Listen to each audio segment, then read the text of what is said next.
Hi, I'm Matt Wenning at WenningStrength.com, and today we're going to go over isolateral exercises for new growth. So some of you may have hit plateaus or sticking points. Sometimes the way to attack that is to separate the left and the right, and today I'm going to show you how.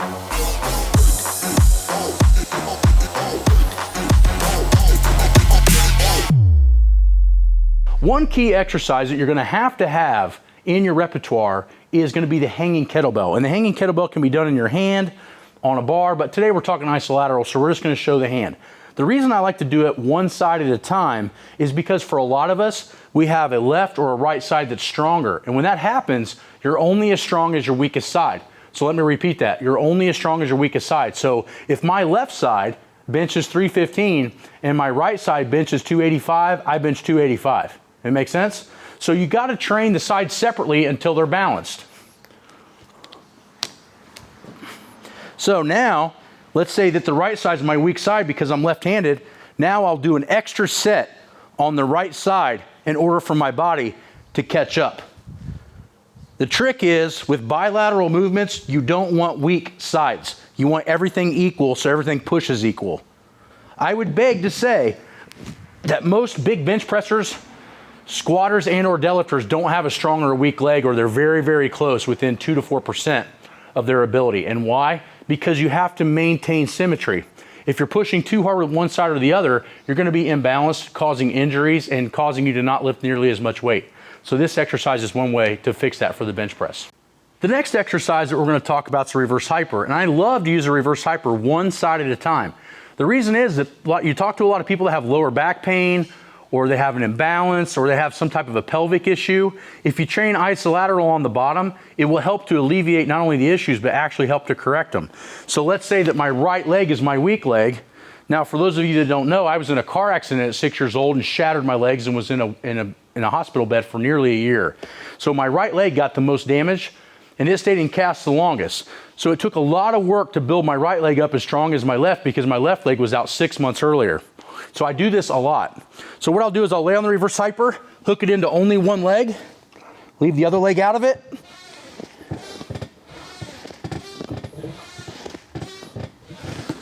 And I'll make sure that I'm balancing both the left and the right side. This has been a huge issue for me, talking about what had happened beforehand, is when I got out of cast, this leg was really strong and this leg was really weak, and it took a long time to balance that out. When I didn't understand the imbalancing issues, I was having all kinds of lumbar back pain. And once I figured out that my right side wasn't as strong as my left and fixed it, my squat nearly went up 250 pounds and my back pain went away. So hopefully this will help one of you guys. Now this is really important too, especially for a lot of us that have desk jobs. So we do a lot of lat pulldowns, right? For most of us that work out, this is a pretty staple exercise. But what if we separate the sides? Now what you'll notice is that the left and the right side, one side may fatigue before the other. If that's the case, then that one side that's fatiguing faster is going to be holding you back. So if you have this issue, and it's probably within, I'd say 1 or 2 reps. Let's say you put some weight on the bar and you could do 12 with the right side and only 6 with the left. You need to do extra sets or extra reps with the left side only and balance it out. And watch your pull-ups, watch your pull-downs, and watch your entire back change in its symmetry and its strength based on the fact that you're only strong as your weakest side yet again, and that's going to cause a lot of issues with posture and neck issues. So if you have neck issues or shoulder issues and it's only hurting one side, make sure that both sides of your back are equally strong, and this is a great exercise, a very simple exercise to find that out. And what I've found is that a lot of people with neck pain or shoulder pain is that when they're doing pull downs, the right side or the left side is immensely weaker than one or the other. When that happens, if you balance that out, it seems to be that the pain goes away. The other one that I really want to make sure is balanced and kind of tied in with the reverse hyper is the leg curl machine. Now, the hamstrings need to be equal on both sides to not only protect the back, but also be your strongest on your deadlifts and anything you're doing picking up, so stones, any of that nature. So if we look here, if I just do my normal hamstring curl with both legs, okay, so this would be normal. Now if I separate it and do one leg at a time, you'd be completely surprised at which side's stronger and which side's weaker. Now I've used this for a lot of years and I've straightened out both sides, but it took me literally 36 months to get my right hamstring as strong as my left.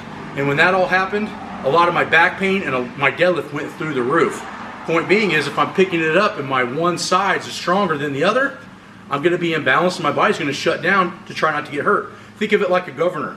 So if the left side and the right side are weak, you almost have a built-in central nervous system governor that only lets you to be as strong as the weak side due to symmetry, so you don't mess up vertebral discs or shoulder joints or necks. And so sometimes those types of pain are coming from a left and right side imbalance. Fix those imbalances, train a little bit iso-lateral, maybe every 1 to 3 weeks, and you're going to find that a lot of this stuff is going to counterbalance itself.